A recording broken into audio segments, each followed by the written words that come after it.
নমস্কার বন্ধুরা, আমি সন্তু সন্তু মানুষের রান্নাঘরে তোমাদের সবাইকে স্বাগত জানাই। তো আজকে নতুন ভিডিও দেখাচ্ছি।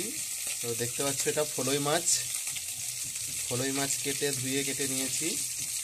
তো নুন হলুদ মাখিয়ে কড়াতে চাপিয়েও দিয়েছি, ভাজা হচ্ছে এখানে। তো এই মাছের ঝাল বানাবো, তো দেখতে থাকো তোমরা। তো এই মাছ খুব গুঁড়ো গুঁড়ো কাটা হয়, তো খেতে খুব সুস্বাদু পুকুরের মাছ। তো তোমরা ভিডিওটি শেষ পর্যন্ত অবশ্যই দেখো বন্ধুরা। তো দেখো বন্ধুরা, মাছগুলো আমি উল্টে দিয়েছি।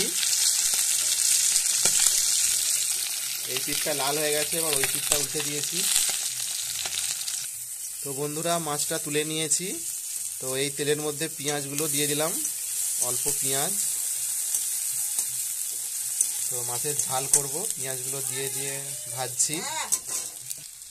এতে টমেটো কুচনা দিয়ে দিলাম, দিয়ে ভালো করে মিশিয়ে নিচ্ছি।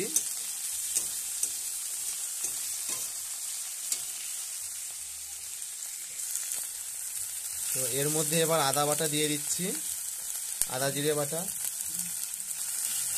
ভালো করে মিশিয়ে নিচ্ছি, এটা ভালো করে ভেজে নিচ্ছি। খুব সহজ একটা রেসিপি বন্ধুরা, তোমরাও বাড়িতে অবশ্যই বানাও এভাবে। আর ফলই মাছ খেতে খুব সুস্বাদু লাগে। তো বন্ধুরা, এটা কষানো হয়ে গেছে, এবার হলুদ গুঁড়ো দিয়ে দিচ্ছি পরিমাণ মতো। এবার লঙ্কার গুঁড়ো দিয়ে দিলাম, যেরকম ঝাল খাওয়া হবে সেরকম দিয়ে দিলাম।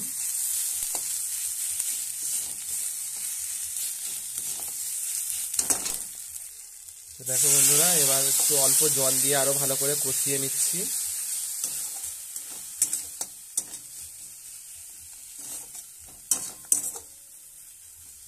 তো এটা খুব কম তেলে এটা আমি করে নিলাম। আর বেশি তেল খাওয়া এমনি স্বাস্থ্যের পক্ষে ক্ষতিকর বন্ধুরা, তো কম তেলে আমি এটা করে নিচ্ছি।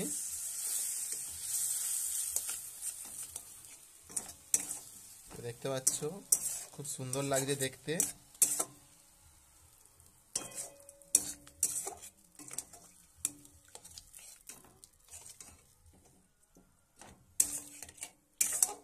সর্ষে বাটা জল দিলাম।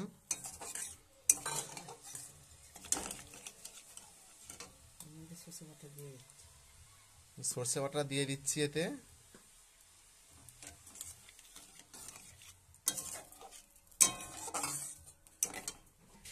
তো এটা ফুটে উঠলেই মাছগুলো এবার তুলে দেবো। তো বন্ধুরা, এতে স্বাদ মতো লবণ দেওয়া হচ্ছে, ঝোলটা প্রায় ফুটে গেছে। স্বাদ মতো লবণ দিয়ে দিলাম। তো ঝোলটা ফুটে উঠলেই মাছগুলো তুলে দেবো। দেখো বন্ধুরা, জলটা ফুটে গেছে, মাছগুলো এবার আমি ঢেলে দিলাম।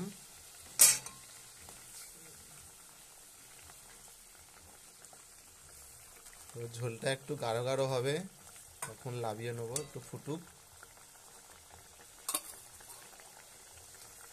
তো দেখো বন্ধুরা, এবার আমি নামিয়ে নেবো।